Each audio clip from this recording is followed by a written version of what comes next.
দর্শক, আমি আপনাদেরকে জানাতে চাই, নীরবের লাশ কিন্তু এখন মর্গে নিয়ে যাওয়া হচ্ছে, অর্থাৎ লাশ ঘরে নিয়ে যাওয়া হচ্ছে। আমরা যদি আসলে কি ঘটেছিল একটু যদি বলতে। আসলে ও ওই ইফতারির পরে ইফতারি করে বন্ধু বান্ধব মিলে তেল আনতে গেছিল। এখন তেল অনেক জায়গায় সংকট, তার জন্য গেছিল। এখন কারোর সাথে কথা কাটাকাটির জন্য পিছন থেকে কেউ একজন আঘাত করেছেন মাথায়। বললে ওর বন্ধুরা 2-3 জন ছিল, তারা তাৎক্ষণিক সদর হাসপাতালে নিয়ে আসার পরে আমাদের কাছে ফোন দেয় যে এরকম নীরবের অবস্থা খুব খারাপ, আপনারা তাড়াতাড়ি আসেন। আমরা আস্তে আস্তে আবার এসে দেখি যে ও মারা গেছে, আর বেঁচে নেই।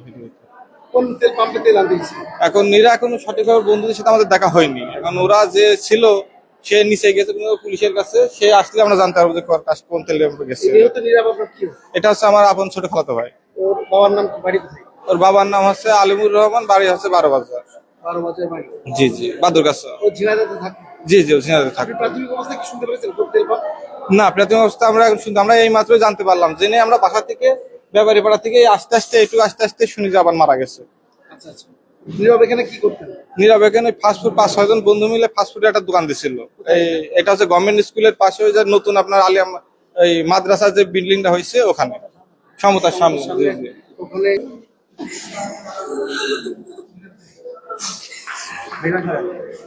কি হয়েছে?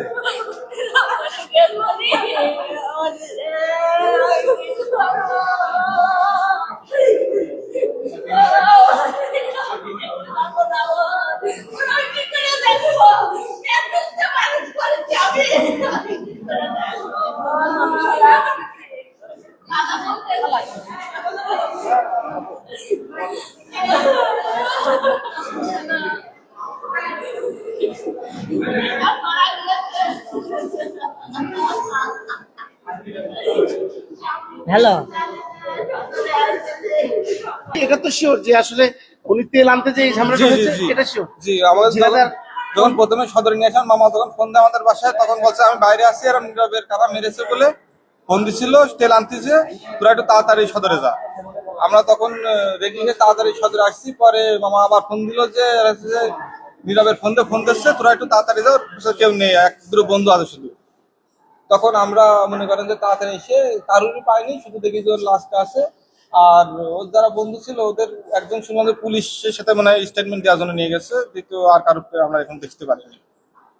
জি, ওনার কথা কাটাকাটি এক পর্যায়ে পিছন থেকে কেউ হয়তো ওনার মাথা আঘাত করে, কোনো লাঠি জাতীয় কোনো। আপনি কখন শুনলেন যে? আমি শুনছি 15-20 মিনিট আগে। 15-20 মিনিট আগে শুনছেন? জি জি। শোনার পরে আপনি হসপিটালে আসলেন? জি। এসে কি দেখলেন?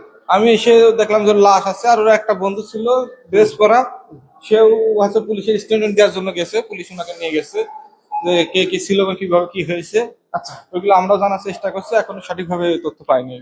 সঠিকভাবে তথ্য পাননি? জি। নীরব এমনিতে কি করতেন বা উনি ম্যারিড কি? জি, উনি বিয়ে করছিল প্রেম করে, কিন্তু বছর খানেক আগে ওর বউটা চলে যায়, আর ওর মা বছর খানিক না 6 মাস হলো, আর ওর মা মারা গেছে বছর খানিক। এই গত 6 তারিখে ওর মার 1 বছর হলো। ও নিজেই হচ্ছে ওর বিরিয়ানি ঘর থেকে 300-400 প্যাকেট বিরিয়ানি করে মসজিদে মিলাদের একটা ব্যবস্থা করছিল ইফতারি। নীরবের বয়স কেমন? ওর বয়স হচ্ছে আপনার 20-21 বছর হবে। 20-21 বছর বয়সে নীরব মারা গেলেন রহস্যজনক।